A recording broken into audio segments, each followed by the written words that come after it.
Komisi Pemberantasan Korupsi menetapkan 4 orang tersangka sebagai berikut. Udah resmi jadi tersangka, pakai rompi oranye pula. Sudewo masih bilang kalau dia itu korban.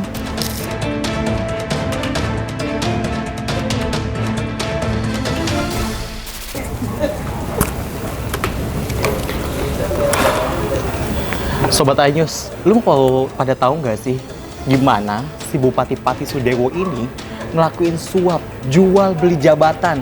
Ya angkanya nggak main-main, 2,6 miliar. Bukan angka yang kecil.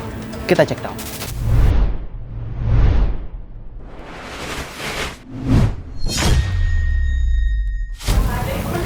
Asli, kejam sih modusnya. Jadi gini konstruksi kasusnya. Di Pati itu kan lagi butuh penerimaan perangkat desa. Kebutuhannya sekitar 601 posisi. Dan ini yang jadi barang dagangan Sudewo. Mereka dapat cuannya dari sini. Tapi dia nggak sendirian. Sudewo ini punya semacam ya ring satunya lah. Kalau kata KPK sih namanya tim 8 yang isinya orang-orang kepercayaan Sudewo, termasuk beberapa oknum kepala desa. Sejak bulan November 2025 diketahui SDW telah membahas rencana pengisian jabatan perangkat desa tersebut bersama tim sesnya. Pada masing-masing kecamatan, selanjutnya ditunjuk kepala desa atau kades yang juga merupakan bagian dari tim ses SDW sebagai koordinator kecamatan atau korcam atau dikenal dengan tim 8 dengan susunan sebagai berikut. Jadi untuk memuluskan acaranya atau kegiatannya tersebut, maka ditunjuk beberapa kepala desa. Ya, itu dulunya adalah tim sukses ya. Jadi seperti itu, jadi dulu tim sukses gitu ya seperti itu. Nah, ditunjuk kembali. Ada 8 orang di sini. Yaitu Saudara SIS, Kades Karangrowo, Kecamatan Juwana, Saudara SUD, Kades Angkatan Lor, Kecamatan Tambakromo, Saudara Yon, Kades Karangrowo, Kecamatan Jakenan, Saudara IM, Kades Gadu, Kecamatan Gunung Bungkal, Saudara YY, Kades Tambaksari, Kecamatan Pati Kota, kemudian Saudara PRA selaku Kades Sumampir, Kecamatan Pati Kota, Saudara AG, Kades Selungkep, Kecamatan Kayen, dan Saudara Zion, Kades Arumanis, Kecamatan Jaken. Jadi, tugas tim 8 ini bisa dibilang broker atau pengepul uang. Mereka tuh keliling-keliling desa, nyari warga yang pengen banget jadi perangkat desa. Tapi ya itu, kalau mau jadi perangkat desa, ada harganya. Lagi-lagi, menurut keterangan KPK nih ya, dari Pak Bupati, harga untuk calon perangkat desa dipatok 125 sampai 150 juta per kursi. Ini aja udah nggak bener ya kan? Gilanya lagi sama bawahannya Sudewo, harga ini di markup jadi 165 sampai 225 juta per kursi. Ingat di awal Sudewo netapin harga per kursi 125 sampai 150 juta. Sama tim 8 di markup lagi. Gila nggak? Emang jiwa korup tuh nggak lepas sama serakah. Berdasarkan arahan SDW, YON dan Zion kemudian menetapkan tarif sebesar 165 juta sampai 225 juta untuk setiap calon perangkat desa. Nah, jadi tiap perangkat desa itu dimintai antara 165 sampai dengan 225 juta untuk mendaftar ya. Kemudian besaran tarif tersebut sudah di-markup oleh YON dan Zion dari sebelumnya 125 juta sampai dengan 150 juta. Nah, dari awalnya saudara SDW itu dengan saudara YON dan Zion dan yang lainnya yang tim 8 itu 125 sampai 150.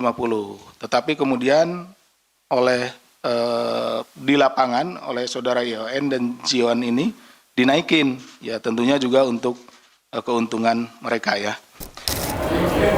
Jadi bisa dibayangin kan mereka yang bayar uang ratusan juta untuk bisa jadi perangkat desa bisa aja mereka pinjam ke bank, rentenir, atau jual sawah supaya bisa jadi perangkat desa. Terus begitu udah jadi perangkat desa, gimana mau ngelainin rakyat? Yang ada mereka pasti mikir, gimana ya caranya balikin modal uang yang nilainya ratusan juta rupiah. Yang makin gak habis pikir udah resmi jadi tersangka pakai rompi oren pula.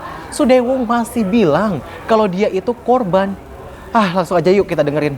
Tidak ada satupun yang transaksional. Saya tidak menerima imbalan apapun. Konkretnya Pak Dewo ada angka 125 ke 225 itu angka dari Anda perintah dari Enggak, sama bukan, sekali. jadi gimana Pak? Jadi Bapak dikorbankan atau di Saya menganggap saya ini dikorbankan. Saya betul-betul tidak mengetahui sama sekali. Dan ini saya jelaskan kepada Bapak Ibu sekalian. 3 orang kepala desa yang tersangka ini pernah menghadap saya di kantor kabupaten, kalau nggak salah di sekitar awal Desember, minta petunjuk soal pengisian perangkat desa. Di hari yang sama, KPK juga ngelakuin operasi tangkap tangan. Katanya sih kasus pemerasan yang modusnya fee proyek dan dana CSR.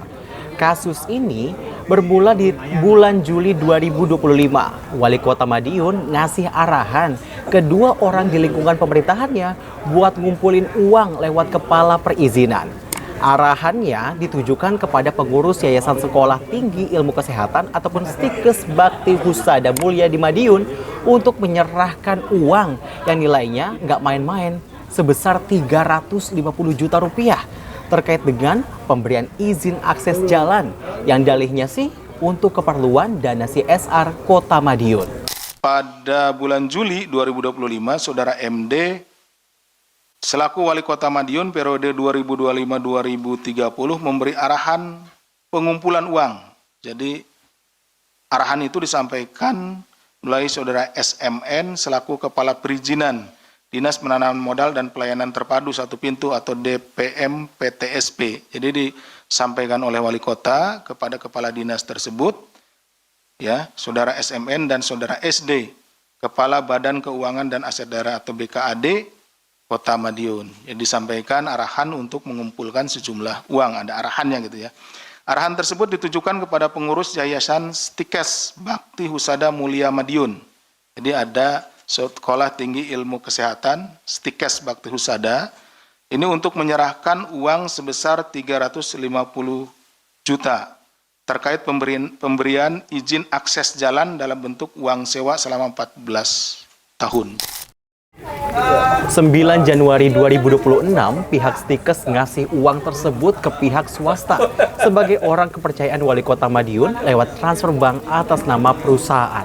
Dalam operasi tangkap tangan, KPK juga menemukan dugaan korupsi permintaan fee penerbitan perizinan di lingkungan Pemkot Madiun kepada pelaku usaha hotel, minimarket, dan waralaba. Bahwa dalam peristiwa tertangkap tangan ini, tim KPK juga menemukan adanya dugaan tindak pidana korupsi berupa permintaan fee penerbitan perizinan di lingkungan Pemkot Madiun kepada pelaku usaha seperti hotel, minimarket, hingga waralaba. Gak berhenti di situ, Wali Kota Madiun juga pernah mintain uang ke pihak developer sebesar 600 juta rupiah dan nerima gratifikasi ataupun ngelakuin pemerasan terkait pemeliharaan Jalan Paket 2 dengan nilai proyek yang fantastis. 5,1 miliar rupiah. Dari proyek itu, Kepala Dinas PUPR minta fee lagi ke pihak kontraktor 5%, tapi yang disanggupi cuma 4% atau 200 juta rupiah. Dan akhirnya nilai itulah yang disepakati. Lembaga anti rasuah itu juga nemuin gratifikasi lain yang ngelibatin Wali Kota Madiun Maidi. KPK bilang di periode 2019 sampai 2022, Maidi nerima uang dari sejumlah pihak yang nilainya mencapai 1,1 miliar rupiah.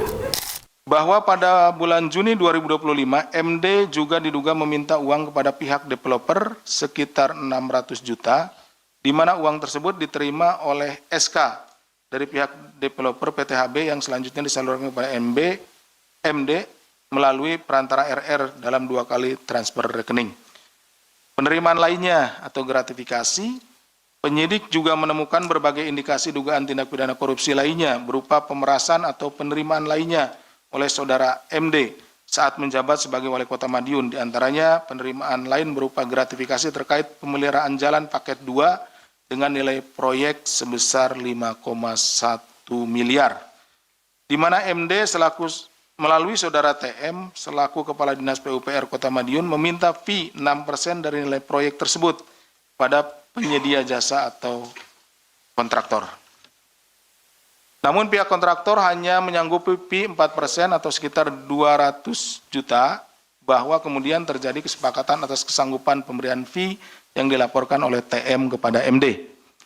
Bahwa kemudian KPK turut menemukan dugaan penerimaan lainnya atau gratifikasi oleh MD dalam periode tahun 2019-2022 dari sejumlah pihak dengan total mencapai 1,1 miliar.